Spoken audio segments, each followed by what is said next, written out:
कृष्ण।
जय राधा माधव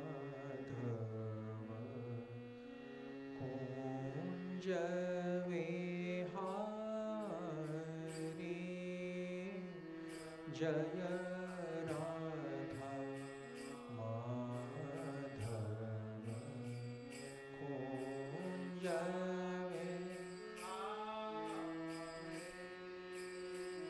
जय राधा माधव कुंज विहारी। जय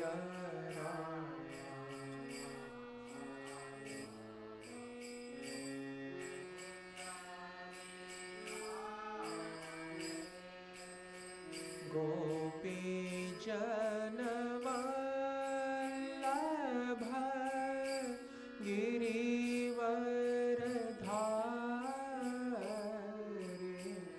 गोपी जनवल्लभ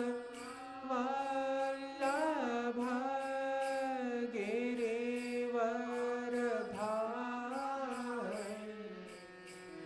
गोपी जनवल्लभ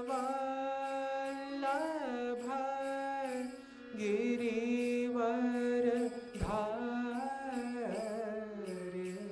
गोपी जन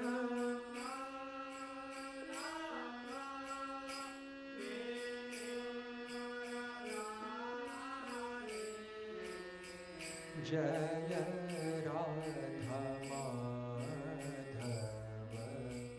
कुंज विहारी। जय राधा माधव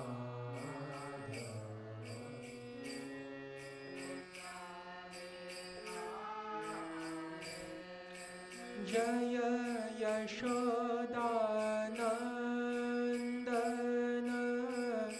व्रज जनरंजन। जय यशोदा व्रज जनरंजन। जय यशोदानंदन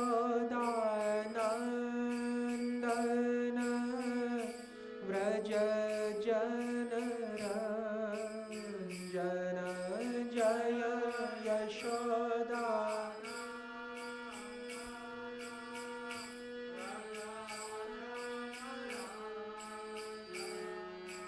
यामुन तीरवन चारि। यामुना तीरवन चारि।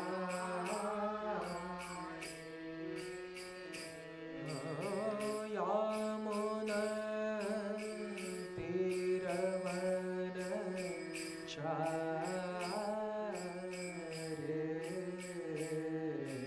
यामुना तीरवन चारि।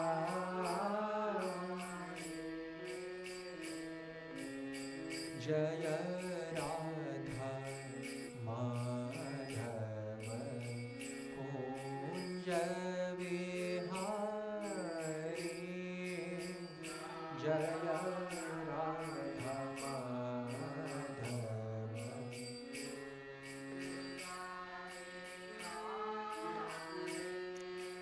गोपी जन वल्लभ गिरिवर धारी गोपी जन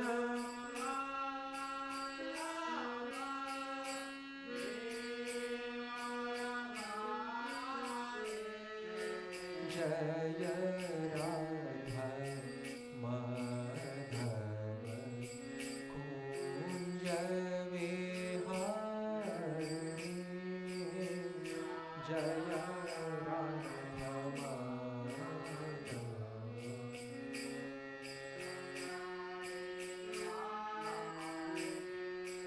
हरे कृष्णा कृष्णा कृष्णा हरे हरे हरे राम राम राम हरे हरे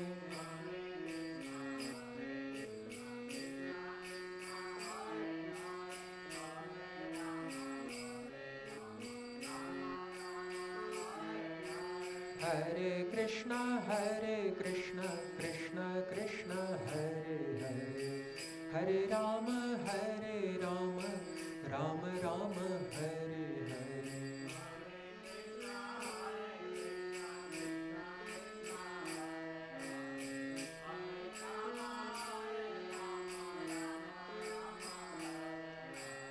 हरे कृष्णा कृष्णा कृष्णा हरे हरे हरे राम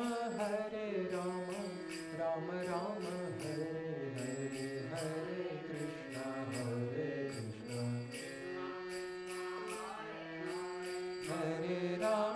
हरे राम राम राम हरे कृष्णा कृष्णा कृष्णा हरे हरे हरे राम राम राम हरे हरे हरे कृष्णा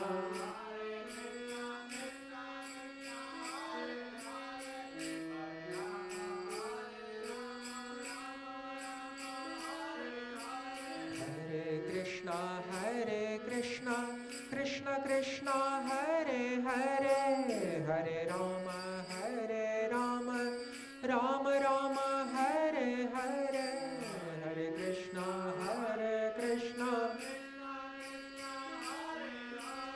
हरे राम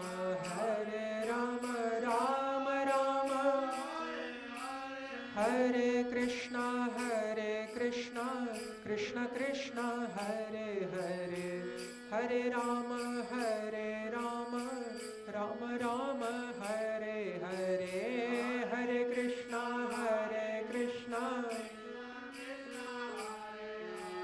हरे राम राम राम हरे कृष्णा कृष्णा हरे हरे हरे राम राम राम हरे हरे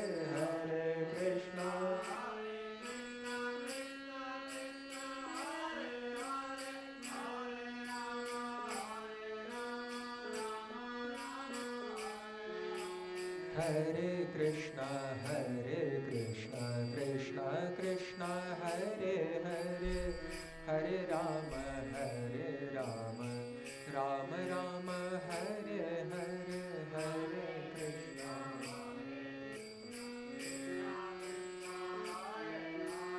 हरे राम राम राम हरे कृष्णा कृष्णा हरे हरे हरे राम राम राम हरे हरे हरे कृष्णा कृष्णा हरे राम राम राम हरे हरे जय ओम विष्णुपाद परमहंस परिव्राजकाचार्यवर्य अष्टोत्तरशत श्री श्रीमद् अभय चरणारविंद भक्ति वेदांत स्वामी श्रील प्रभुपाद की जय हो। जय नित्य लीला प्रविष्ट ओम विष्णुपाद परमहंस परिव्राजकाचार्य वर्य अष्टोत्तर शत श्री श्रीमद् भक्ति सिद्धांत सरस्वती गोस्वामी महाराज श्रील प्रभुपाद की जय हो। ग्रंथराज श्री भागवत संदर्भ की जय हो। श्री भागवत संदर्भ प्रशिक्षण सत्र की जय हो। युग धर्म श्री हरिनाम संकीर्तन की जय हो। समवेत भक्त वृंद की जय हो। निताई गौर प्रेमानंदे हरि हरि बोल।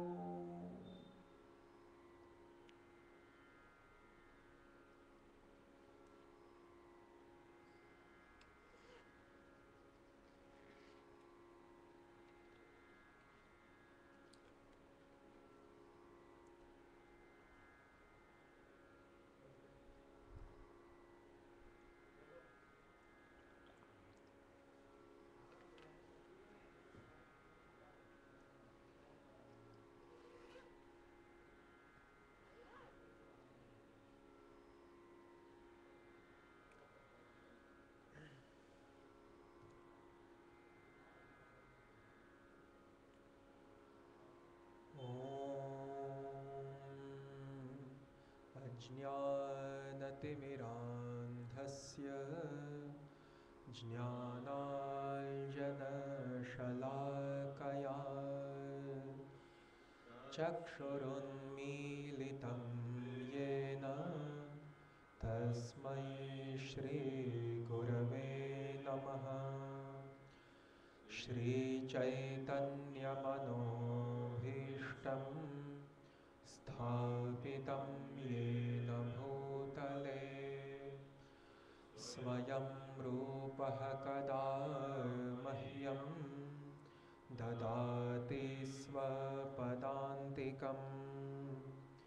वन्देऽहं श्रीगुरोः श्रीयुतपदकमलं श्रीगुरून् वैष्णवांश्च श्रीरूपं साग्रजातं सहगण रघुनाथान्वितं तं सजीवं साद्वैतं सावधूतं परिजनसहितं कृष्णचैतन्यदेवं श्रीराधाकृष्णपादान् सहगण ललिता श्रीविशाखान्वितांश्च। हे कृष्ण करुणा सिन्धो दीनबन्धो जगत्पते गोपेश गोपिकान्त राधाकान्त नमोऽस्तुते। तप्तकाञ्चन गौराङ्गी राधे वृन्दावनेश्वरी वृषभानुसुते देवी प्रणमामि हरिप्रिये। वाञ्छाकल्पतरुभ्यश्च कृपासिन्धुभ्य एव च पतितानां पावनेभ्यो वैष्णवेभ्यो नमो नमः। श्रीकृष्ण चैतन्य प्रभु नित्यानंद श्री अद्वैत गदाधर श्रीवासादि गौरभक्तवृंद। हरे कृष्णा कृष्णा कृष्णा हरे हरे हरे राम राम राम हरे हरे।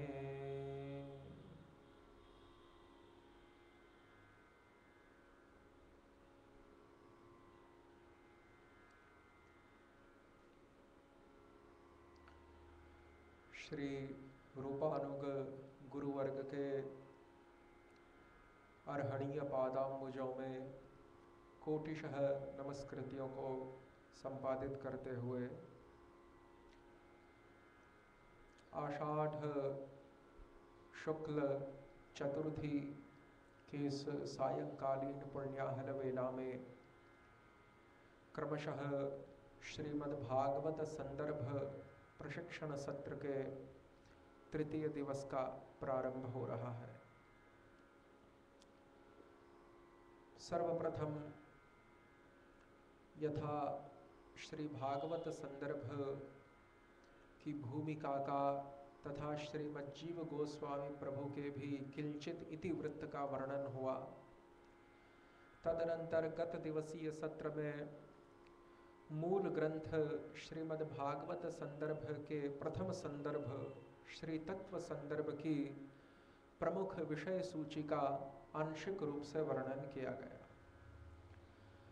आज के तृतीय सत्र में इसी श्रीमद्भागवत संदर्भ रूपी मूल ग्रंथ की जो मुख्य विषय सूची है उसके उत्तरांश का क्रमशः वर्णन करेंगे और एतत् सह संलग्न जो जीव गोस्वामी प्रभु के द्वारा रचित सर्वसंवादिनी नामनी टीका है तत्व संदर्भ के ऊपर, उस टीका के भी प्रमुख विषयों का आज के सत्र में आलोचन करने के अनंतर मूल तत्व संदर्भ के मंगलाचरण तथा उसके ऊपर टीकाओं का आस्वादन करने का प्रयास किया जाएगा।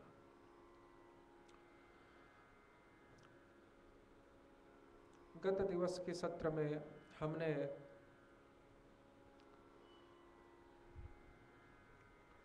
श्री तत्व संदर्भ में वर्णित एकादश विषयों का अवलोकन किया, 11 विषयों का अवलोकन किया। तो जिस प्रकार से तत्व संदर्भ का प्रथमांश प्रथम से अष्ट तक के जो छंदोबद्ध पद्य हैं वे मंगलाचरण के रूप में प्रयुक्त हुए हैं।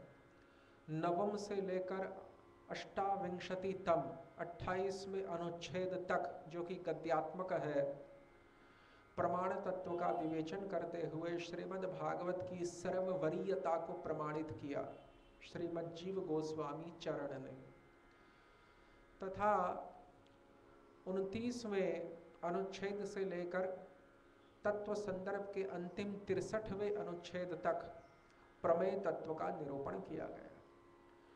प्रमेय तत्व के अंतर्गत सर्वप्रथम श्री व्यासदेव के ग्रंथकार मूल ग्रंथकार श्री जीव गोस्वामी जो श्रीमद् भागवत शास्त्र के जो रचनाकार श्री व्यासदेव हैं, जो कि इस तत्व संदर्भ ग्रंथ का उपजीव्य ग्रंथ है, उस मूल उपजीव्य ग्रंथ के प्रणेता श्री बादरायण के हार्दिक अभिप्राय को अभिव्यक्त करते हुए व्यासदेव की समाधि में आने वाले श्लोकों के द्वारा प्रमेय तत्व का उपस्थापन करते हैं एवं उसी के अंतर्गत अद्वैतवाद रूपी शांकर मत रूपी मायावाद का खंडन व निरसन करते हुए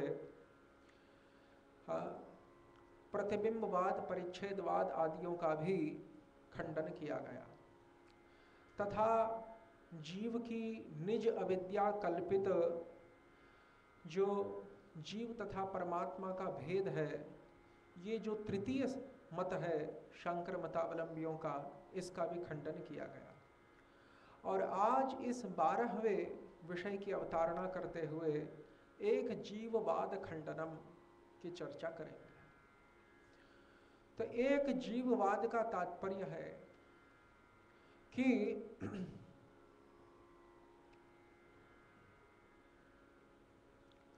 एक ही चेतन पदार्थ समस्त चतुष्पाद विभूति में व्याप्त है, परंतु वह एक ही चेतन पदार्थ जो कि इच्छा शक्ति, क्रिया शक्ति, अनुभव आदियों की शक्ति से रहित है अद्वैत वेदांतियों के अनुसार। वास्तव में यदि देखें जो चेतन पदार्थ का एकमात्र यदि कोई लक्षण है तो वह क्या है? क्या सक्रियता ये चेतन पदार्थ का लक्षण मानेंगे? क्योंकि सक्रियता को यदि चेतन पदार्थ का लक्षण मानेंगे तो जिस समय चेतन जीव कारणोदक्षाई महाविष्णु प्रथम पुरुषावतार के अंतर्गत, उनके शरीर के अंतर्गत प्रलयकालीन अवस्था में लीन होकर सुप्त अवस्था को प्राप्त होते हैं, अथवा तो जिस प्रकार से वैकुंठ स्थित जो द्वितीय चतुर्व्यूह के अंतर्गत आने वाले महासंकर्षण देव हैं, उन महासंकर्षण देव के सच्चिदानंद विग्रह के अंतर्गत अनादि काल से सुप्तावस्था को आपन्न अथवा प्राप्त जो जीव है, उन समस्त जीवों में तो सक्रियत्व देखा नहीं जाता। वे तो निष्क्रिय अवस्था में वहां पर पड़े हुए हैं महासंकर्षण तथा महाविष्णु कारणोदक्षाई विष्णु के शरीरों में। तो इसीलिए चेतनत्व का तात्पर्य केवल सक्रियत्व से नहीं है। सक्रियत्व है चेतन पदार्थों में, सक्रियता है, परंतु सक्रियता का जो गुण है वह नित्य नहीं माना गया चेतन पदार्थों में।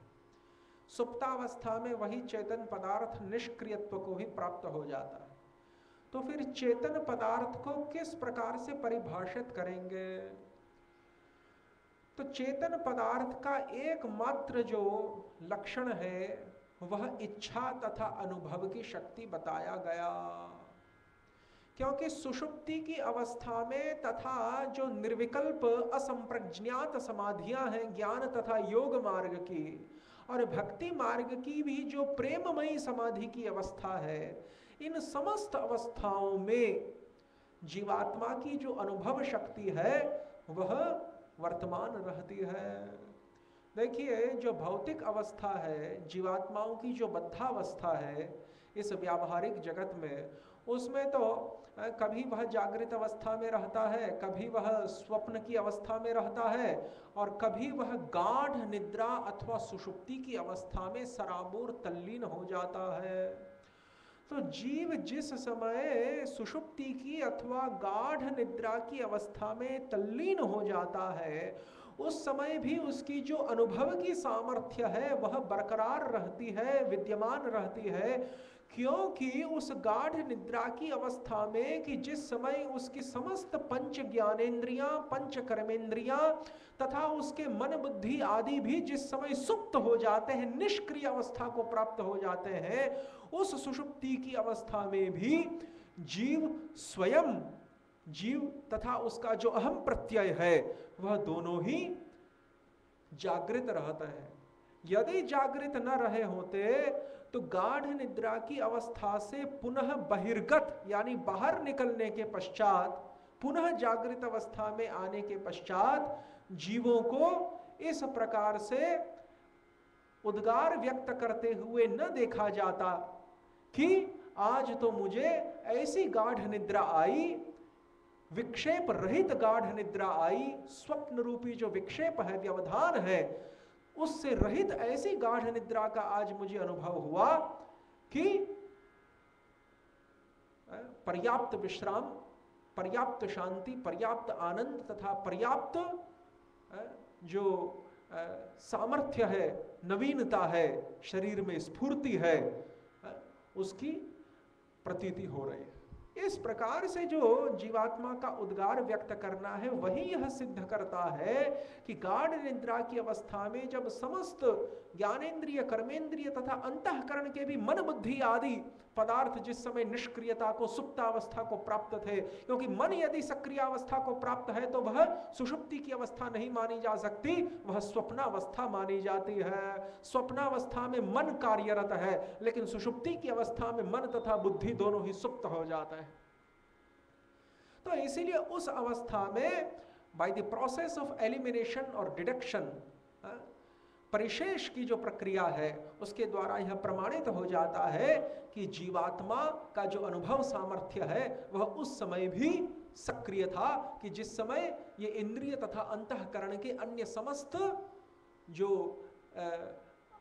मन बुद्धि आदि जो अंश हैं वे निष्क्रियता को प्राप्त थे।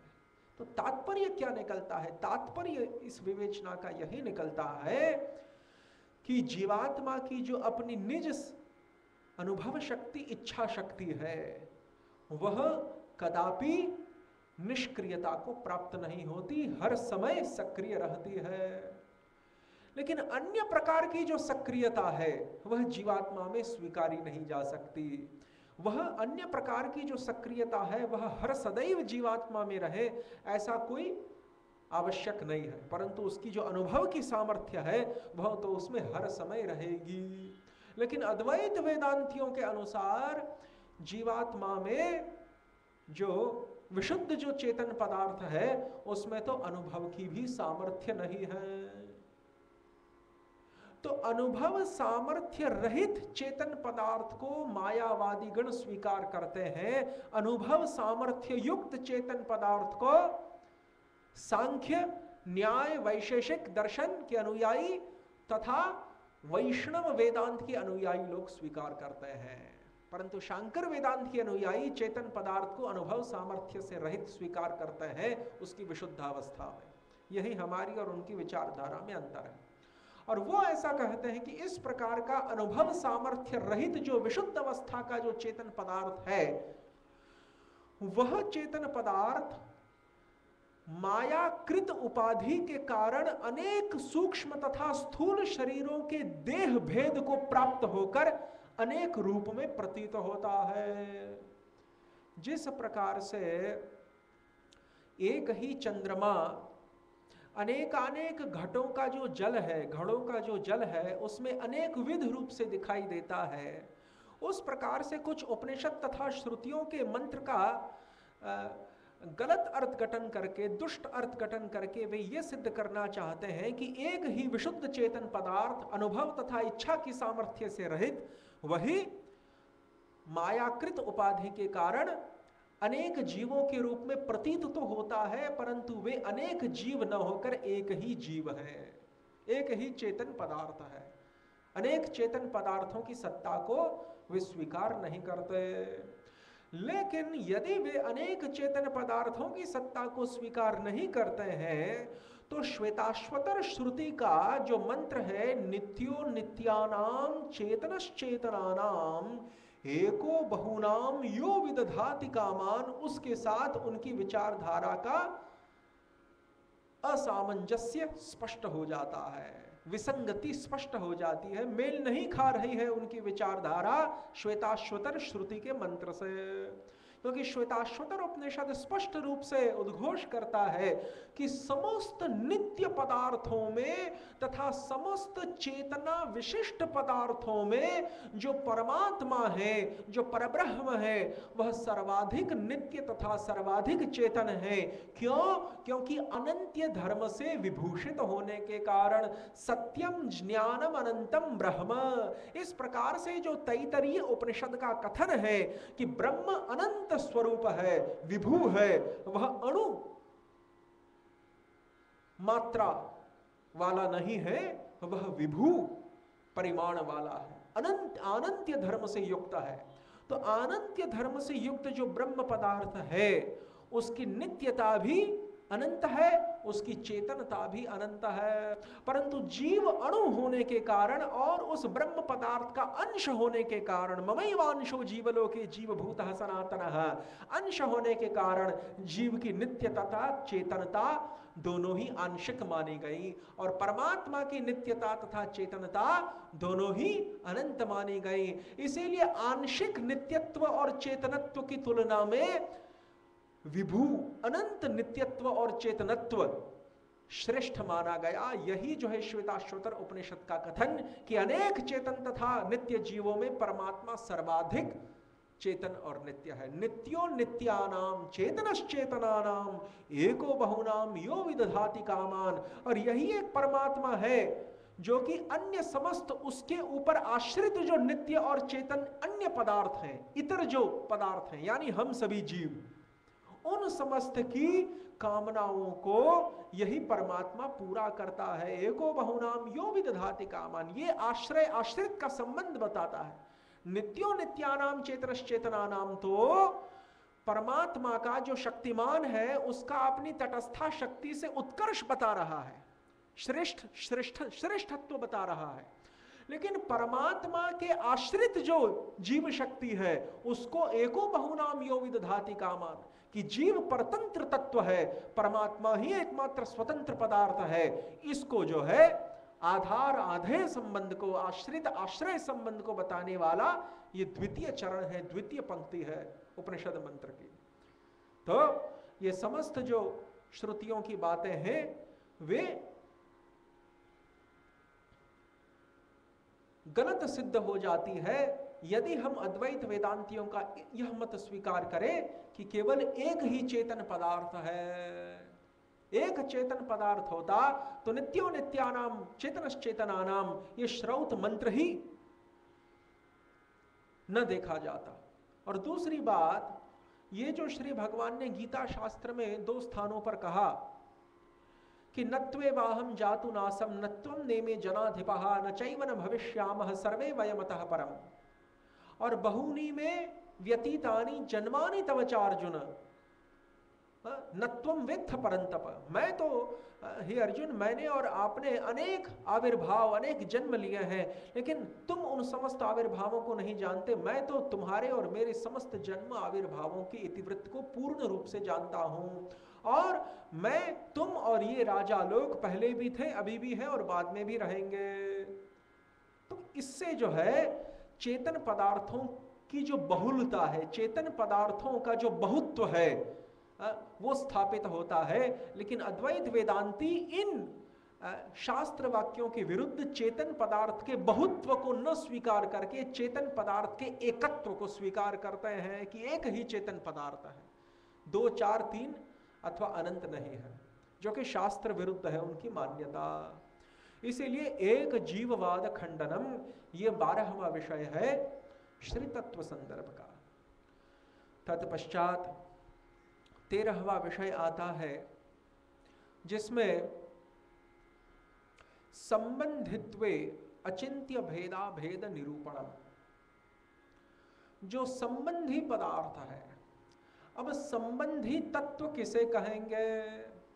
जिसके साथ जड़ जगत का तथा चेतन जीवों का अविच्छेद्य संबंध हो। अविच्छेद्य का तात्पर्य है ऐसा संबंध जिसको कभी भी तोड़ा ना जा सके, जिसको कभी भी भग्न न किया जा सके, जिस संबंध को कभी भी भंग न किया जा सके, विच्छेदित न किया जा सके, तोड़ा ना जा सके, उस संबंध को अविच्छेद्य संबंध कहते हैं।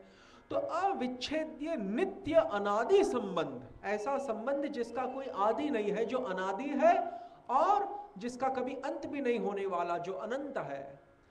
अनादि तथा अनंत स्वरूप जो नित्य संबंध है, जो अविच्छेद्य संबंध है चेतन जीवों का तथा जड़ पदार्थों का परमात्मा के साथ, तो जिस परमात्मा के साथ इस प्रकार का संबंध है, स्वाभाविक संबंध है, उस परमात्मा को संबंधी तत्व कहा गया। जिस परमात्मा के साथ ऐसा संबंध है उसको संबंधी तत्व कहा गया। तो समस्त शास्त्रों का उस परमात्मा के साथ वाच्य वाचक का संबंध है। समस्त जो सत शास्त्र हैं वे उस परमात्मा के वाचक हैं, और वह परमात्मा श्री हरि उन समस्त शास्त्रों के एकमात्र वाच्य हैं। तो एक तो वाच्य वाचक रूपी संबंध होने के कारण भी वे संबंधी तत्व हैं। यह पहला कारण है उनको संबंधी तत्व मानने का। दूसरा कारण क्या है? दूसरा कारण उनको संबंधी तत्व मानने का यह है कि समस्त जड़ तथा चेतन भूत समुदाय के साथ उनका अविच्छेद्य संबंध है। ये दूसरा संबंध, दूसरा कारण है उनको संबंधी तत्व मानने का। तो इन 2 कारणों के आधार पर जो भगवान है वे चराचर जगत के एकमात्र आश्रय होने के कारण संबंधी तत्व के रूप में स्थापित किए गए। लेकिन यही एकमात्र कारण नहीं है उनको संबंधी तत्व मानने का। श्री जीव गोस्वामी पाद आगे चलकर कहेंगे कि दूसरे भी ऐसे 4 कारण हैं जिनके आधार पर उनको संबंधी तत्व माना जाए। सर्वप्रथम कारण यह है कि जो भगवान है वे समस्त जीवों के परम हित के उपदेश करता है।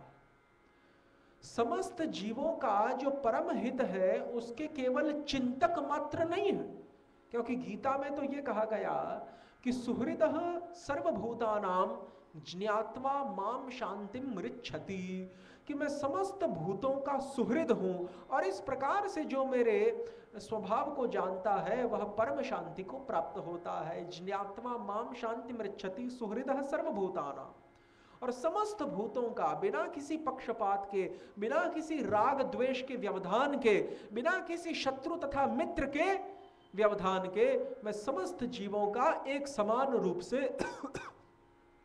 हित चिंतक हूं, शुभ चिंतक हूं, सुहृद हूं। समस्त जीवों के प्रति जो सौहार्द है वह मेरे हृदय में होने के कारण मैं उन समस्त का सुहृद हूं। तो लेकिन भगवान केवल समस्त जीवों के शुभ चिंतक मात्र हो ऐसा नहीं है, वे समस्त जीवों के कल्याण के लिए प्रयास भी करते हैं। केवल चिंता मात्र नहीं करते, प्रयास भी करते हैं, और उसी प्रयास के फल स्वरूप वे समस्त जीवों का जो हित है उस हित को साधने के लिए जब अपने राम कृष्ण आदि गौर चंद्र आदि अवतारों के रूप में वे प्रकट होते हैं इस धराधाम में, तो श्रीमद् भगवद गीता शास्त्र, श्रीमद् भागवत आदि शास्त्रों का वे प्रवचन करते हैं ताकि बद्ध जीवों का कल्याण हो। तभी तो चैतन्य चरितामृत में कहा गया कि माया मुग्ध जीवेर नाही स्वतः कृष्ण ज्ञान, अतएव कृष्ण कैला वेदादि पुराण। मायाबद्ध जो जीव है अनादिकालीन भगवत बहिर्मुक्ता होने के कारण उनको कदापि कृष्ण विषयक ज्ञान स्वतः प्राप्त नहीं हो सकता। हाँ, पहले कभी यदि जीवात्माओं को भगवत स्मृति रही होती, पहले किसी समय में, चाहे वो आध्यात्मिक काल हो चाहे भौतिक काल हो, पहले किसी समय में जीवात्माओं को भगवत स्मृति या भगवत संसर्ग ज्ञान रहा होता, तब तो ये माना जाता कि हाँ उनके अंदर ये संभावना है कि अपने आप स्वतः सिद्ध रूप से यदा कदा वह ज्ञान उनके अंदर प्रकट हो जाए पुनः, क्योंकि विस्मृत बात भी कभी कभी पुनः स्मृत हो जाती है। भूली हुई जो घटना है वह भी कभी कभी पुनः हम उसको याद कर लेते हैं। लेकिन जो कभी भी जिसके विषय में हमको ज्ञान प्राप्त हुआ ही नहीं है, जिसके विषय में जो ज्ञान है, जो भगवत स्मृति है, वो हमें अभी तक कभी भी प्राप्त नहीं हुई, ना आध्यात्मिक काल में ना भौतिक काल में, तो उस पदार्थ का परिज्ञान हमें कराने के लिए तो स्वतः सिद्ध तो वो ज्ञान हो नहीं सकता। इसलिए उस पदार्थ का हमें ज्ञान कराने के लिए श्री भगवान को वेदादि पुराणादि शास्त्रों का आविर्भाव तथा प्रवर्तन कराना पड़ा। तो इसीलिए सर्वहितोपदेष्टा, समस्त जीवों के हित के उपदेष्टा है वेद पुराण आदि शास्त्रों के आविर्भावक होने के कारण। ये पहला कारण है कि उनको संबंधी तत्व माना जाए। वो जो कारण है कि समस्त जड़ तथा जीव समुदायों का अविच्छेद्य संबंध है भगवान के साथ, किस शास्त्र प्रमाण के आधार पर?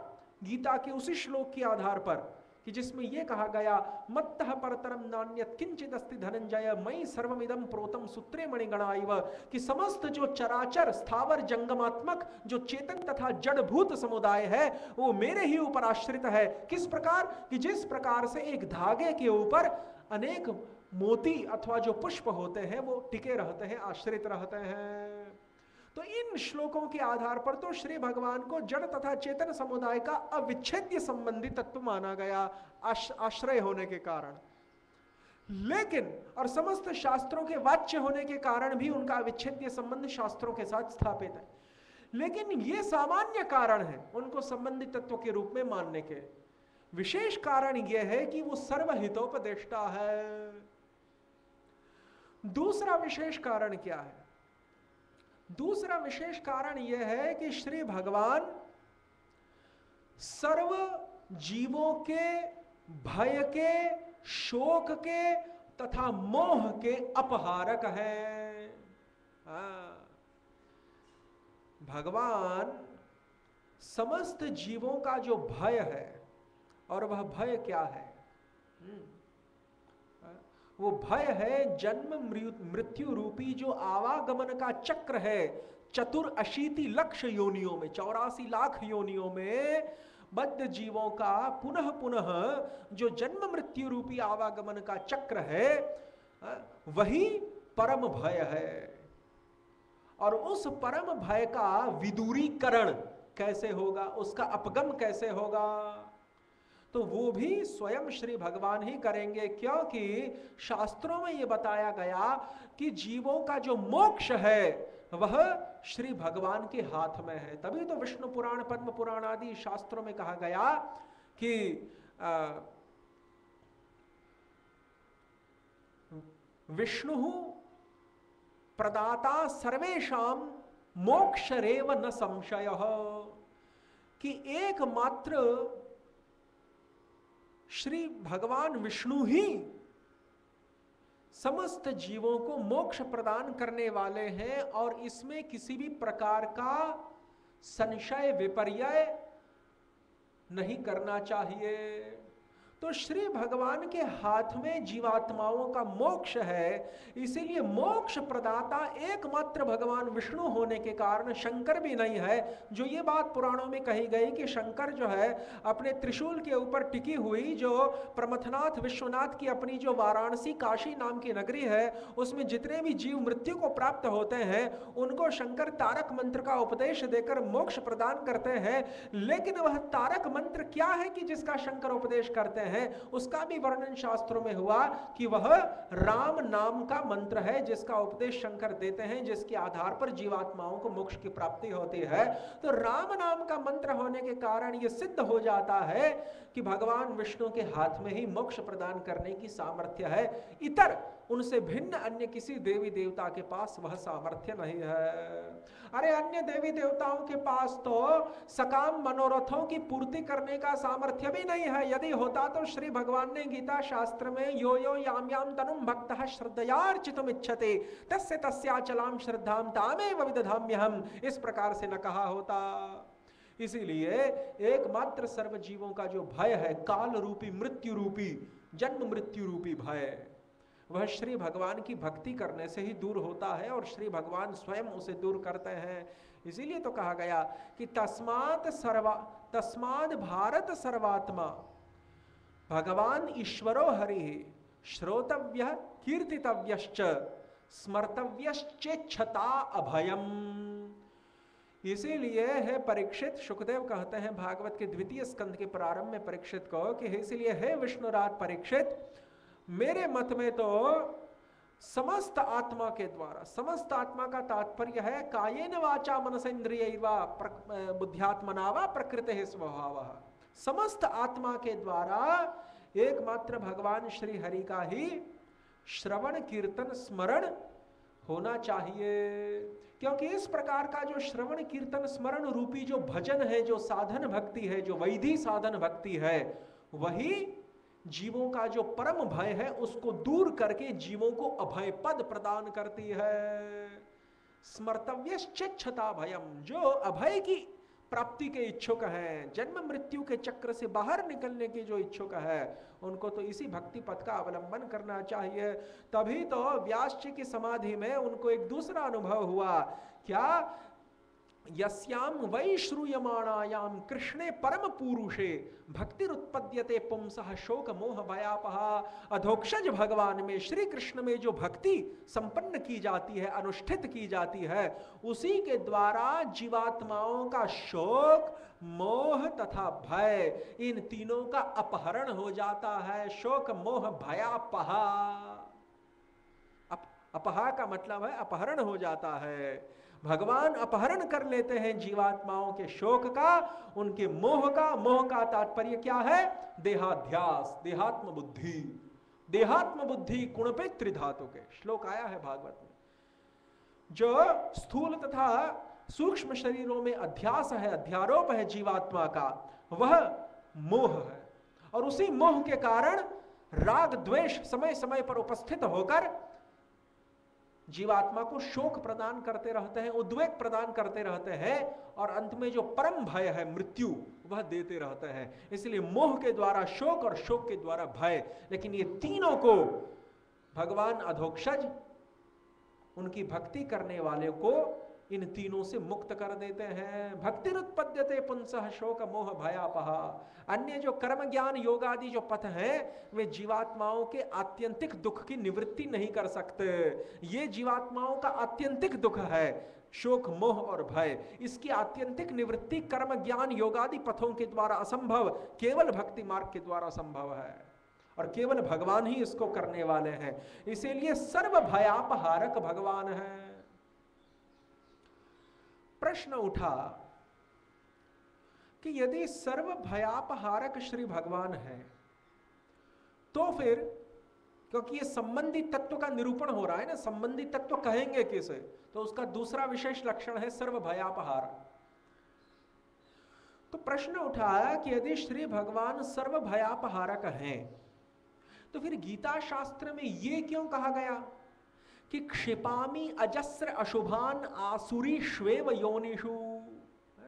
गीता शास्त्र का जो 16वां अध्याय है कि जिसमें दैवासुर संपद विभाग योग, आसुरी तथा दैवी जीवों की प्रकृति स्वभाव का लक्षण जहां पर विस्तारित रूप से निरूपित है, और जिसका जिन असुर तथा देवों का लक्षण पद्म पुराण बड़े सरल ढंग से कर देता है कि द्वौ भूत सर्गौ अस्मिन् लोके दैव आसुर एव च विष्णु भक्तः स्मृतो दैवः आसुरस्तद विपर्ययः, कि जितने भी भगवान विष्णु के भजन परायण व्यक्ति हैं उनको तो हम देव मानेंगे, और जितने भी भगवान विष्णु के भजन से बहिर्मुख कर्मी ज्ञानी योगादि लोग हैं, कर्मी ज्ञानी योगादि वृंद हैं, फिर दुराचारी पाप कर्मी की विकर्मी की तो बात ही दूर रहे, जो सख्त कर्मी भी हैं, जो योगी हैं, ज्ञानी हैं, परंतु जो श्री भगवान के पादार विंदों का आश्रय नहीं लिए हुए हैं, को वाप्त आप तो भजताम स्वधर्मतः, निष्काम कर्मयोग ज्ञान योग सबको कर लो, लेकिन भगवान का भजन नहीं करेंगे तो क्या प्राप्त होगा? कुछ नहीं प्राप्त होगा।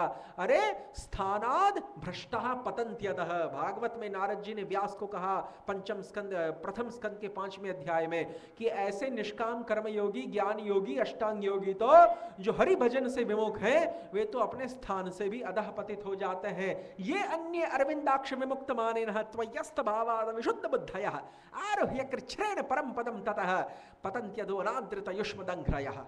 क्या है? यही तो है स्थिति इन लोगों की। तो इसीलिए श्री हरि चरण परायण जो व्यक्ति है वो तो देव, और श्री हरि चरण की उपेक्षा करने वाले जितने भी लोग हैं उनको असुर माना गया। तो गीता शास्त्र की 16वें अध्याय में भगवान कहते हैं कि ऐसे असुरों को तो मैं क्षिपामि अजस्र अशुभान। अब प्रश्न उठा कि यदि कर्मी ज्ञानी योगी जो हरिभजन परायण नहीं है, ज्ञानी यदि हरिभजन परायण है तो उसको ज्ञान मिश्रा भक्ति, ज्ञान मिश्र भक्त उसको कहेंगे ऐसे ज्ञानी को। यदि योगी भजन परायण है तो उसको योग मिश्र भक्त कहेंगे। वो शुद्ध भक्ति वाले नहीं है लेकिन फिर भी योग मिश्रा ज्ञान मिश्रा भक्ति को वो करते हैं। कर्मी यदि भक्ति को करता है तो उसको कर्म मिश्र भक्त कहेंगे। तो ऐसे जो मिश्र भक्त है उनका तो अधःपतन नहीं होता, लेकिन जो ऐसे कर्मी ज्ञानी योगी हैं जैसे आर्य समाजी हैं, जैसे शंकर मतावलंबी हैं, कुछ लोग शंकर संप्रदाय में भी कुछ लोग ऐसे हैं जो हरि भजन परायण नहीं है, जो केवल ज्ञान मार्ग को अपनाते रहते हैं सायुज्य मुक्ति प्राप्त करने के लिए। तो विश्वनाथ चक्रवर्ती ब्रह्मभूतः प्रसन्नात्मा और भक्त्या माम अभिजानाति, जो ये 2 श्लोक हैं गीता के 18वें अध्याय में, उसकी सारार्थ वर्षिणी टीका में कहते हैं कि ज्ञानी भी 4 प्रकार का है। उसी प्रकार से चैतन्य चरितामृत में भी रूप सनातन शिक्षा में ज्ञानियों के अनेक प्रकार बताए गए। तो कहने का तात्पर्य यह है कि कुछ ज्ञानी ऐसे हैं जो श्री भगवान के श्री विग्रह को मायिक मानते हैं, सच्चिदानंद नहीं मानते उनके साकार रूप को, तथा जो भगवत भक्ति का सहारा लिए बगैर केवल शुष्क ब्रह्म ज्ञान के द्वारा सायुज्य प्राप्त करना चाहते हैं, तो उनको बहुत प्रयास के द्वारा, अधिक क्लेश के द्वारा, क्लेशो अधिकरस्तेषाम, उनको जीवन मुक्ति की अवस्था तो प्राप्त हो जाती है। वास्तव में ब्रह्म सायुज्य तो कदापि प्राप्त नहीं होता, लेकिन जो ब्रह्मभूत प्रसन्नात्मा वाले जो कुछ लक्षण हैं वो उनके अंदर, न शोचती न कांक्षती वाले लक्षण उनके अंदर बहुत प्रयास के द्वारा वो प्रकट तो हो जाते हैं, लेकिन उनकी बुद्धि अशुद्ध होने के कारण, भगवत चरणारविंदों के भजन से रहित होने के कारण वे पुनः स्थानात् भ्रष्टः पतन्त्यधः, पुनः उनका अधः पतन हो जाता है, पुनः वे संसार में चले जाते हैं। और यदि बहुत ज्यादा अपराध किए हैं तब तो नरक की ही अथवा पशु योनि की उनको प्राप्ति हो जाती है। तो ऐसे ज्ञानियों के लिए, नहीं तो जो ज्ञानी हरि भजन करते करते ज्ञान मार्ग का आश्रय ग्रहण करते हैं, यानी ज्ञान मिश्रा भक्ति को करके जो ब्रह्म सायुज्य को प्राप्त करते हैं, तो उनको तो नरक की प्राप्ति नहीं होती, उनको पशु योनि की प्राप्ति नहीं होती, उनको तिर्यक कीट योनि की प्राप्ति नहीं होती, उनका अधः पतन नहीं होता। वे तो वास्तव में सायुज्य को प्राप्त करते हैं, लेकिन उनको वही सायुज्य प्राप्त होता है जो उन दैत्यों को प्राप्त होता है जो भगवान श्री हरि के हाथ से निहत है। दैत्याश्च हरिणा हताः सिद्धा ब्रह्म सुखे मग्ना, सिद्ध लोकातु तमसः पारे यत्र वसंति ही सिद्धा ब्रह्म सुखे मग्ना दैत्याश्च हरिणा हताः, विष्णु पुराण का वाक्य। लेकिन जो ऐसे ज्ञानी कर्मी योगी हैं, जो हरि भजन से विमुख हैं, जो मिश्रा भक्ति का भी आचरण नहीं करते हैं, जो प्रधानी भूता भक्ति का भी आचरण नहीं करते हैं, तो ऐसे लोगों को तो अधः पतन ही केवल हाथ में आता है। कोवाप्त आप तो अभजताम स्वधर्मतः स्थानात् भ्रष्टः पतन्त्यधः, ये अन्य अरविंदाक्ष मुक्त मानिना, ये सभी इसके प्रमाण माने गए। और अव्यक्ता ही गतिर दुखम, भगवान गीता में कहते हैं कि ऐसे जो ज्ञानी हैं, जो बिना भक्ति मार्ग का आश्रय लिए और बिना जो है मेरे विग्रह को सच्चिदानंद माने, जो केवल ज्ञान मार्ग का आश्रय लेते हैं, तो उनको जो गति प्राप्त होती है, उनको जो फाइनल डेस्टिनेशन, गंतव्य चरम जो उनको लक्ष्य प्राप्त होता है, वो भी क्लेशमय दुखमय ही होता है। क्यों? क्योंकि उनका अधः पतन हो जाता है कुछ समय के बाद। अव्यक्ता ही गतिर दुखम, उनकी तो गति भी दुखमय है, केवल उनका साधन ज्ञान मार्ग ही दुखमय नहीं है, क्लेशोधिकरस्तेषाम, उनकी तो गति भी दुखमय है। इसीलिए अब प्रश्न ये उठता है कि जब ऐसे हरि भजन विमुख जो कर्मी ज्ञानी योगी हैं अथवा दुराचारी विकर्मी पाप कर्मी भी हैं, इन सभी को जब भगवान क्षिपामि अजस्र अशुभान, इसीलिए तो भगवान श्री हरि असुरों को विमोहित करने के लिए, ताकि ये असुर जो है उनके चरणों की प्राप्ति न कर सके, सृष्टि रेशोत्तरोत्तरा प्रकाशम कुरु चात्मानम अप्रकाशम च माम कुरु माम च गोपय येन स्यात् सृष्टि ही एषोत्तरोत्तरा। पद्म पुराण में नारायण शंकर को आज्ञा देते हैं कि हे शंकर, तुम शंकराचार्य के रूप में प्रकट होकर मायावाद रूपी असत शास्त्र का प्रच्छन्न बौद्ध मत का विस्तार करो, और उसका लक्ष्य क्या हो कि असुर जीवों को तुम विमोहित रखो, ताकि जो भौतिक संसार की सृष्टि है वो उत्तरोत्तर वृद्धि को प्राप्त होती रहे, ये लोग मेरे पास न आने पाए। और वही बात भगवान नारायण भी उसी उद्देश्य को लेकर असुरों को विमोहित करने के लिए बुद्ध के रूप में प्रकट हुए, ताकि ये असुर लोग वैदिक धर्म का परित्याग करके काल्पनिक पाखंड मत का आचरण करें। देखिए, तो ये सब क्यों है? क्योंकि भगवान गीता में कहते हैं क्षिपामि अजस्र अशुभान, कि मैं अशुभ लोकों में, जो नरक आदि जो अशुभ लोक हैं अथवा जो अशुभ स्थान है, उन अशुभ स्थानों में मैं ऐसे आसुरी जीवों को अजस्र रूप से नित्य निरंतर डालता रहता हूं। इन आसुरी जीवों को नित्य निरंतर मैं नारकी अवस्था में रखता हूं। तो एक तरफ तो ये बात, और इसी बात के आधार पर श्री वल्लभाचार्य जी ने एक सिद्धांत स्थापित किया कि उन्होंने जीवों के 3 भेद माने, प्रवाही जीव, मर्यादा जीव और पुष्टि जीव। तो पुष्टि जीव उन्होंने किनको माना? श्री वल्लभ ने पुष्टि जीव किनको माना? श्री वल्लभ के अनुसार पुष्टि जीव वे हैं जो रागानुग भजन मार्ग के अधिकारी हैं। श्री वल्लभ के अनुसार मर्यादा जीव वे हैं जो मर्यादा मार्ग अर्थात या तो वैदिक साधन भक्ति के अधिकारी हैं, या जो वेदोक्त कर्म ज्ञान योगादि पथ हैं उनके अधिकारी हैं। लेकिन प्रवाही जीव वे किनको मानते हैं? प्रवाही जीव श्री वल्लभ उनको मानते हैं जो नित्य निरंतर संसार में ही रहेंगे, उनका कदापि किसी अवस्था में परित्राण नहीं होगा। संकेत उन आसुरी जीवों की ओर है जिनके लिए भगवान गीता के 16वें अध्याय में कहता है क्षिपामि अजस्र अशुभान, मैं नित्य निरंतर अजस्र भाव से, नित्य निरंतर सतत रूप से मैं इन जीवों को नारकी अशुभ अवस्था में ही रखता हूं, मैं इनको मोक्ष की प्राप्ति नहीं होने देता। तो अब आप मुझे बताइए कि जब ऐसी बात है तो फिर श्री भगवान समस्त जीवों के शुभ चिंतक कैसे रहे? जब ऐसी ही बात है तो श्री भगवान समस्त जीवों के भय के अपहरणकारी कैसे माने जाएं? सर्वहितोपदेष्टृत्व का जो गुण है, सर्व भयापहारकत्व का जो गुण है, ये दोनों तो विखंडित हो जाएंगे। ये फिर कैसे बने रहेंगे जब श्री भगवान नित्य निरंतर कुछ आसुरी जीवों को अपने पास आने ही नहीं देंगे? तो फिर सर्व भयापहारकत्व का जो गुण है, सर्व हितोपदेष्टृत्व का गुण है, वो कैसे बरकरार रहेगा? वो तो खंडित हो जाएगा। और तिस पर भी श्री वल्लभ जैसे आचार्य इस पे और अधिक मोहर लगा देते हैं, प्रवाही जीव का जो है तीसरा भेद मानकर। तो क्या वास्तव में ही भगवान ऐसे कठोर है कि कुछ जीवों को नित्य निरंतर अपने से विमुखी रखेंगे हर अवस्था में? नहीं, श्री भगवान इतने कठोर हृदय नहीं हो सकते,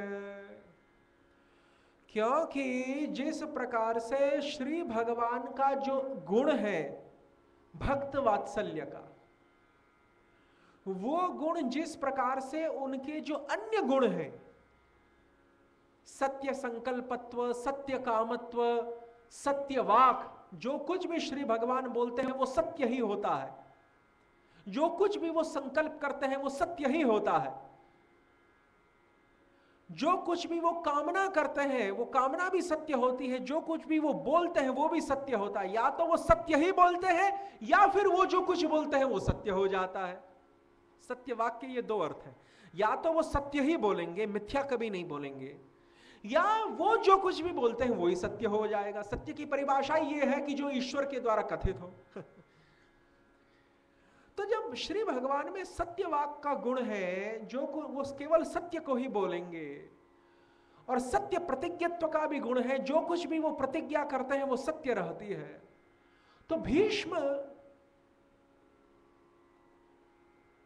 के संबंध में, भीष्म के प्रसंग में महाभारत में, कि जब भगवान ने ये प्रतिज्ञा कर ली कि मैं महाभारत के युद्ध में शस्त्र को नहीं उठाऊंगा, और लेकिन भीष्म के प्रकरण में श्री भगवान बाध्य हो गए शस्त्र को उठाने के लिए, और शस्त्र न धारण करने की जो उनकी प्रतिज्ञा थी उसको उन्होंने स्वयं चूर चूर चकनाचूर कर दिया। तो सत्य वाक का गुण कहाँ रहा? नहीं रहा। तो जिस प्रकार से भक्त वात्सल्य रूपी गुण के सामने, महागुण के सामने, चक्रवर्ती सम्राट रूपी गुण के सामने ये छोटे छोटे जो गुण हैं सत्यवाक आदि, वो जिस प्रकार से उपमर्दित हो जाते हैं, दबा दिए जाते हैं, भक्त वात्सल्य का गुण इतना हावी हो जाता है कि सत्यवाक वाले गुण को भी भगवान खंडित कर देते हैं, तोड़ देते हैं, ओवर रूल कर जाते हैं उसको। भीष्म के प्रति, अर्जुन के प्रति उनका लगाव इतना था कि उन्होंने अपने प्रतिज्ञा को भी भंग कर लिया। न मैं भक्तः प्रणश्यति कौन्तेय प्रतिजाने, बस इसी प्रतिज्ञा, इसी भक्त वात्सल्य रूपी गुण को यथावत रखने के लिए उन्होंने सत्यवाक का जो गुण है, सत्य प्रतिज्ञा का जो गुण है, उसको भी तोड़ दिया, अपने वचन को भी तोड़ दिया। तो जिस प्रकार से ये बात सही है, उसी प्रकार से जैसे भक्तों के साथ भगवान का जो वात्सल्य है वो उनके दूसरे गुणों को अतिक्रांत करके, अतिक्रमण करके हावी हो जाता है, उसी प्रकार से श्री भगवान का भी सर्व जीवों के लिए, वो तो भक्त वात्सल्य है केवल अपने भक्तों के लिए, लेकिन उसी प्रकार से यहां पर हम उदाहरण दे सकते हैं, दृष्टांत दे सकते हैं कि श्री भगवान का समस्त जीवों के लिए, फिर चाहे वो आसुरी जीव हो चाहे दैवी जीव हो, श्री भगवान का सर्व जीवों के लिए, क्योंकि भगवान ने गीता में कहा सुहृदः सर्वभूतानां, तो उसी प्रकार से सर्व का तात्पर्य दैवी आसुरी सभी जीव आ गए सर्व में। सर्व में केवल दैवी जीव का नहीं है, यहां पर आसुरी जीव भी आ गए। तो सर्व शब्द के द्वारा श्री भगवान का ये जो सर्व जीवों के हित चिंतक होने का, शुभेच्छु होने का जो गुण है, सर्व जीवों के सुहृद होने का ये जो विशेष लक्षण है, ये भी उनके जो अन्य गुण हैं, अन्य गुण क्या है? आसुरी जीवों को अजस्र भाव से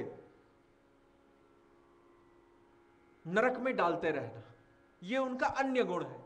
लेकिन ये जो उनका शुभ चिंतक वाला गुण है कि समस्त जीवों के वे शुभ चिंतक है, ये भी उनके अन्य गुणों को दबा देता है। इसलिए सामान्य रूप से तो यह बात सही है कि श्री भगवान आसुरी जीवों को नित्य निरंतर अपने से विमुख रखते हैं और उनको नरक आदि अशुभ स्थानों में डालते रहते हैं, लेकिन उनका जो सर्व जीवों के हित उपदेष्टृत्व का जो गुण है वो इतना प्रखर गुण है कि वो इस अन्य गुण को भी दबा देता है। जिस प्रकार से वहां पर भक्तों के संबंध में जो भक्त वात्सल्य का गुण है वो उनके सत्य वाक वाले गुण को दबा देता है।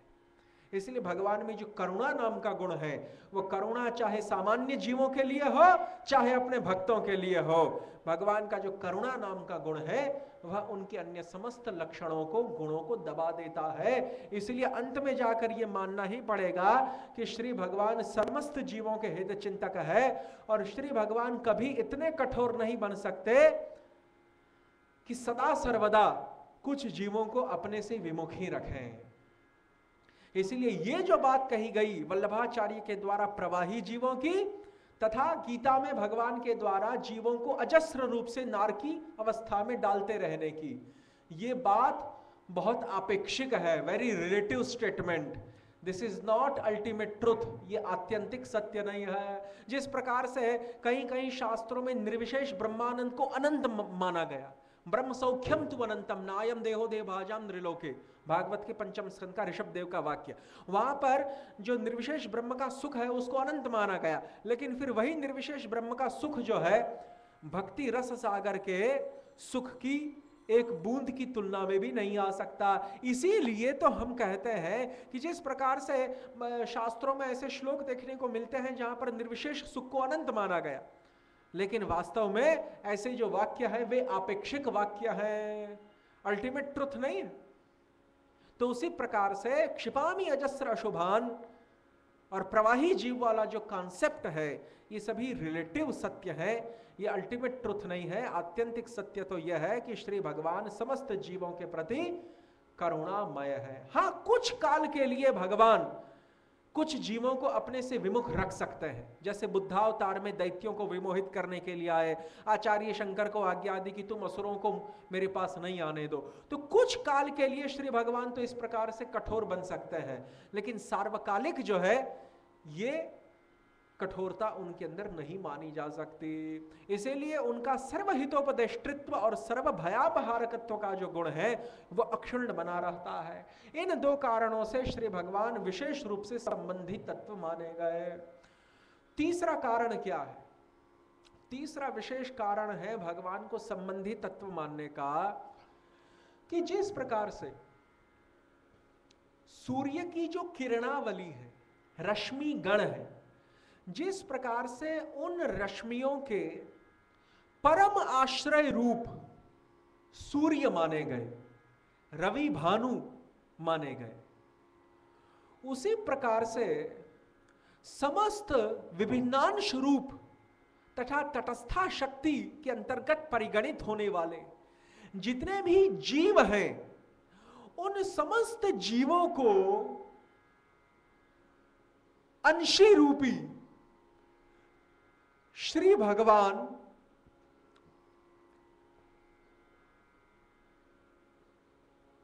के आश्रित माना गया और श्री भगवान को उन समस्त जीवों का परमाश्रय माना गया। जिस प्रकार से रश्मियों के परम आश्रय सूर्य है, बिना सूर्य की सत्ता के रश्मियों की सत्ता नहीं है, लेकिन फिर भी जिस प्रकार से रश्मियों की सूर्य से पृथक सत्ता है, हम ये नहीं कह सकते कि रश्मि ही सूर्य है। यदि रश्मि ही सूर्य होती तो सूर्य से पृथक होने के पश्चात रश्मि का कोई अस्तित्व ही नहीं रहता। वैसे तो रश्मियां सूर्य से पृथक हैं ही, तो जब रश्मियां पृथक हैं सूर्य से तो पृथक रूप में रश्मियों का अस्तित्व ही नहीं रहना चाहिए यदि रश्मि ही सूर्य है तो। लेकिन रश्मि और सूर्य में भेद है, पार्थक्य है, तभी तो सूर्य के बगैर भी रश्मियों का अस्तित्व है। सूर्य के बगैर किस तरह से कि जिस समय रश्मि सूर्य से निकलकर पृथ्वी पर आती है तो उसका अस्तित्व रहता है। ऐसा तो नहीं है कि सूर्य से अलग हो जाने पर उसका अस्तित्व खत्म हो गया। इसलिए पार्थक्य तो मानना पड़ेगा, उसकी पृथक सत्ता है रश्मियों की सूर्य से, लेकिन पृथक सत्ता होने पर भी रश्मियों की जो सत्ता है वो सूर्य के ऊपर आश्रित है, आधारित है। यदि सूर्य न होता तो रश्मियों की भी सत्ता न होती। उसी प्रकार से जीवों की अनादिकालीन परमात्मा से पृथक सत्ता है, वो विभिन्नांश है, लेकिन फिर भी अंशी के ऊपर उसका नित्य आश्रय है। अंशी उसका नित्य आश्रय माना गया, उसका परम आश्रय माना गया, तो परमात्मा जीवात्माओं की उस दृष्टि से परम आश्रय है।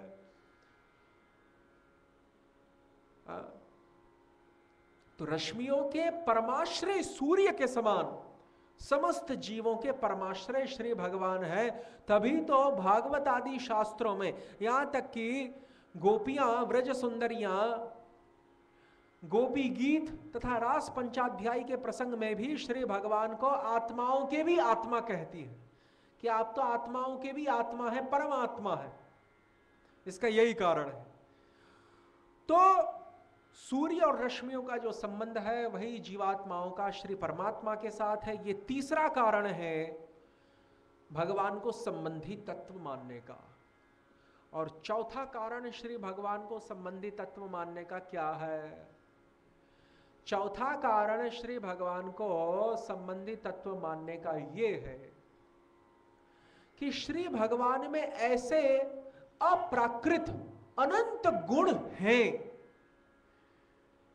कि जिनके कारण जो बड़े बड़े आत्माराम, आत्मतुष्ट, आप्तकाम, समस्त भौतिक तृष्णाओं से रहित, केवल अपने निज स्वरूपानंद में अथवा तो फिर निर्विशेष ब्रह्मानंद में रमे हुए जो वीतराग मुनिगण है, शुकदेव सनकादियों की तरह, वो वीतराग मुनिगण भी जिनकी निष्काम हेतु की भक्ति करने के लिए उन्मत्त हो जाते हैं, पागल बेचैन अधीर हो जाते हैं, ऐसे सर्वाकर्षक गुण जिनमें है। हरेर गुणा क्षिप्तमति भगवान बादरायणी ही, हरि के गुण ऐसे हैं कि भगवान बादरायणी यानी शुकदेव का ब्रह्मरात का जो चित्त है वो भी विक्षिप्त हो गया, अधीर हो उठा उन श्री हरि की सेवा करने के लिए। और श्री हरि के गुण ऐसे हैं कि बड़े बड़े आत्माराम भी अपना धैर्य खो देते हैं। आत्मारामाश्च मुनयो निर्ग्रंथा ही अपि उरुक्रमे कुर्वन्त्य हेतु किम भक्ति मिथम भूत गुणो हरि ही। इन समस्त श्लोकों के ऊपर इसी संदर्भ में आकर चर्चा हो। और तस्यारविंद नयनस्य पादारविंद किंजल्क मिश्र तुलसी मकरंद वायु संक्षोभ चकार तन्व की सरकादियों ने जब श्री भगवत पादारविंद में समर्पित अप्राकृत तुलसी मंजरियों के सौरभ को अपनी नासिका रंध्रों के द्वारा ग्रहण किया तो उस समय अक्षर ब्रह्म में, अव्यक्त निर्विशेष ब्रह्म में जो उनका चित्त रमा हुआ था वहां से विक्षोभ को प्राप्त हुआ और श्री हरि में आकर्षित होकर लग गया। साकार रूप में सविशेष रूप की उपासना करने लगे, शांत रस में स्थित होकर। तो इस प्रकार से और ये जो गुण है श्री भगवान के कि जो अपना अनिष्ट करने के लिए जो पूतना आई थी उसको भी अपनी धात्री यशोदा मां के समान गति को प्रदान किया उन्होंने। अहो बकीयम स्तन कालकूटम जिघांसया पाय यदप्य साध्वी, असाध्वी जो पूतना थी, पूतना साध्वी नहीं थी, असाध्वी थी, ऐसी दुष्ट असाध्वी पूतना को भी अपनी माता यशोदा की समान गति जिन्होंने प्रदान की।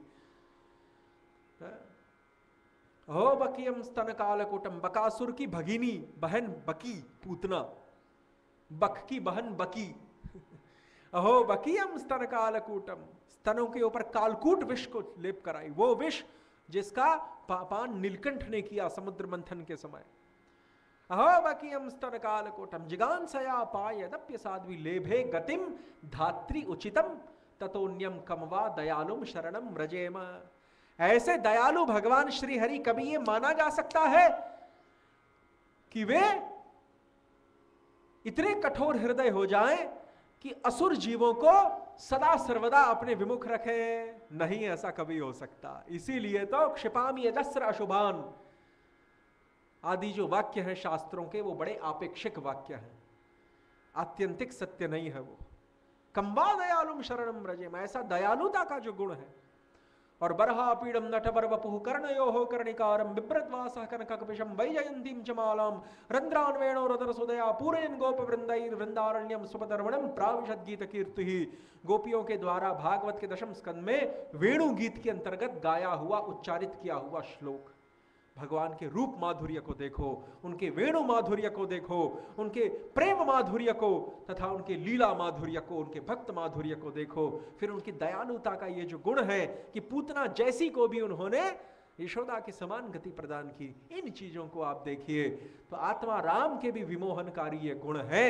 इन कारणों से निखिल सद्गुण गणालंकृत होने के कारण श्री भगवान एकमात्र संबंधी तत्व है, और संबंधी तत्व श्री भगवान समस्त जीवों के होने के कारण वे ही एकमात्र परम प्रेमास्पद हैं समस्त जीवों के लिए। परम प्रेमास्पद किसे कहेंगे?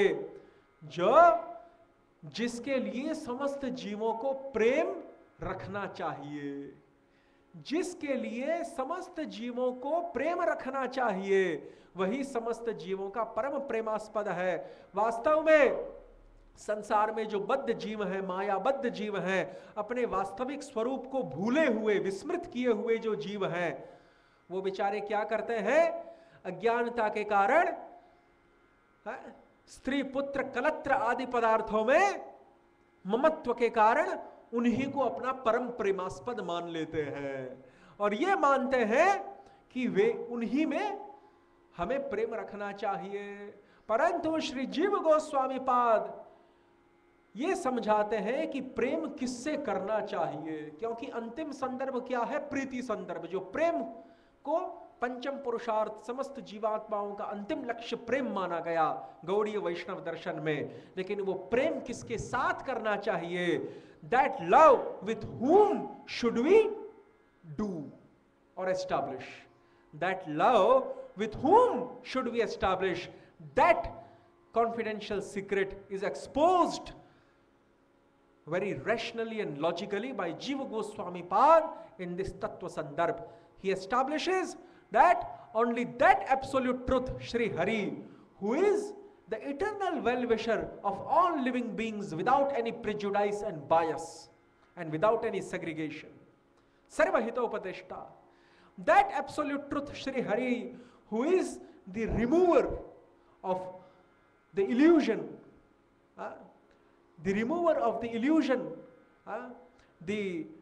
and the greatest danger in the form of the bondage of this material world, Sarva Bhayapaharak. That absolute truth, Shri Hari, who is the ultimate resting shelter and summum bonum, substratum and source of all living beings, just like sun is the source of all its rays. And that Shri Hari, who is adorned eternally with transcendental attributes, only that Shri Hari should be loved by all the living entities. केवल वे ही भगवान परम प्रीति के विषय हैं, परम प्रीति के पात्र हैं, परम प्रेम करने के स्थान हैं। जो श्री भगवान समस्त जीवों के हित चिंतक हो, जो समस्त जीवों के भय को दूर करने की सामर्थ्य रखते हो, जो समस्त जीवों के रश्मि सूर्य की तरह परमाश्रय हो, और जो दयालुता आदि समस्त निखिल सद्गुणों से, अप्राकृत गुणों से अलंकृत हो, ये चार गुण जिस व्यक्ति में हो वह व्यक्ति परम प्रेम करने के लायक, और ये चार गुण जिसमें नहीं है वो प्रेम का लायक नहीं हो सकता। हम हमारे प्रेम को इतना तुच्छ नगण्य क्षुद्र क्यों बनाएं, इतना लघु क्यों बनाएं कि जिनमें ये चार लक्षण नहीं है उनके साथ प्रेम को स्थापित करें। इसलिए परम प्रेम के विषय तो वही व्यक्ति हो सकते हैं जिनमें ये चार गुण हो, और ये चार गुणों से लैस जो व्यक्ति है वही जीवात्माओं के संबंधी तत्व माने गए। और ऐसे संबंधी तत्व में अचिंत्य भेदाभेद का निरूपण, कि ऐसे संबंधी तत्व के साथ जीवात्माओं का नित्य भेद है, पृथक सत्ता होने के कारण, विभिन्नांश होने के कारण, तथा जीवात्मा भगवान के स्वरूप का भी अंश नहीं है, भगवान के स्वरूप के अंश नहीं है। जीव भगवान के स्वरूप के भीतर नहीं है। भीतर होते तो अंतरंगा शक्ति माने जाते, बाहर है इसलिए तटस्था शक्ति माने गए। तो भगवान के स्वरूप के अंतरंग अंश न होने के कारण, भगवान के स्वरूप से बही उनका अवस्थान होने के कारण जीवों को भगवान से भिन्न माना गया। लेकिन फिर पुनः भगवद आश्रित उनकी सत्ता होने के कारण, मत्तः परतरम नान्यत् किंचित् अस्ति धनंजय मयि सर्वमिदं प्रोतम सूत्रे मणिगणा इव। भगवद आश्रित सत्ता होने के कारण, रश्मि सूर्यवत भगवद आश्रित सत्ता जीवों की होने के कारण उनसे जीवों का अभेद भी है। और वैसे भी जीव भगवान की शक्ति है, इसलिए शक्ति और शक्तिमान में एक दृष्टि से अभेद भी माना जाता है, एक दृष्टि से भेद भी माना जाता है। और ये अचिंत्य भेदाभेद, ये जो भेदाभेद रूपी संबंध है, ये संबंध अचिंत्य इसलिए नहीं है क्योंकि हम इसकी संगति नहीं बैठा सकते ना, ये संबंध अचिंत्य इसीलिए है क्योंकि इसका पता केवल शास्त्रों के आधार पर चलता है। बिना शास्त्रों का, बिना शब्द प्रमाण का आधार लिए, केवल हमारे लौकिक अनुमान के द्वारा और लौकिक प्रत्यक्ष अनुमान आदि प्रमाणों के द्वारा जीव तथा भगवान के बीच का ये भेदाभेद संबंध सिद्ध नहीं होता, केवल शास्त्रों के आधार पर यह सिद्ध होता है। इसलिए लौकिक अनुमान के द्वारा यह संबंध अचिंत्य होने के कारण, लौकिक अनुमान इस संबंध की कल्पना नहीं कर सकता। लौकिक अनुमान के द्वारा यह संबंध अप्रमाणित होने के कारण, अचिंत्य होने के कारण, अग्राह्य होने के कारण ही इस संबंध को अचिंत्य भेदाभेद माना गया। परंतु शास्त्र प्रमाण के द्वारा यह संबंध सिद्ध है, इसलिए चिंत्य भी है। शास्त्र प्रमाण के द्वारा यह संबंध सिद्ध होने के कारण यह चिंत्य है, लेकिन लौकिक समस्त प्रत्यक्ष अनुमान आदियों के द्वारा यह संबंध असिद्ध होने के कारण, उनके द्वारा यह प्रमाणित नहीं हो सकता यह संबंध, इसलिए इसको अचिंत्य भेदाभेद माना गया। तो ये जो है 13वां विषय है। 14वें, 15वें, 16वें, 17वें विषयों की कल विवेचना होगी। और जो 17वां विषय है जिसमें आश्रय तत्व के निर्धारण की दशम पदार्थ जो आश्रय तत्व है, दशम तत्व आश्रयस्य निर्धारणम, देखिए वहां पर 17वां, उसकी जहां पर बात की है तो उसमें हम विवेचना नहीं करेंगे क्योंकि उसकी विवेचना इस्कान लुधियाना में 9-10 दिन तक जो सत्र चला उसमें जो है दश पदार्थ आश्रय तत्व की तथा सर्ग विसर्ग आदि जो नव लक्षण है उनकी विशद भाव से विवेचना हो चुकी है। तो उसका तो वहां पर विवेचन हो चुका है। तो यहाँ पर केवल जो है मुख्य मुख्य सूची का ही हम वर्णन करेंगे और जहाँ पर जो भी विषय थोड़ा अस्पष्ट होगा उसको स्पष्टीकृत करते जाएंगे। और कल के सत्र में सर्व संवादिनी के जो विषय हैं उनको भी ग्रहण करेंगे और तत्पश्चात पुनः सोमवार से जो मूल संदर्भ है उस मूल संदर्भ तथा उसकी टीकाओं का प्रारंभ किया जाएगा। हरे कृष्ण कृष्ण कृष्ण हरे हरे, हरे राम राम राम हरे हरे। निताय गौर प्रेमानंदे हरि हरि बोल। कोई जिज्ञासा आदि है श्रोत्री वृंद में से? नहीं है ना? ठीक है, हरि बोल। हरे कृष्ण।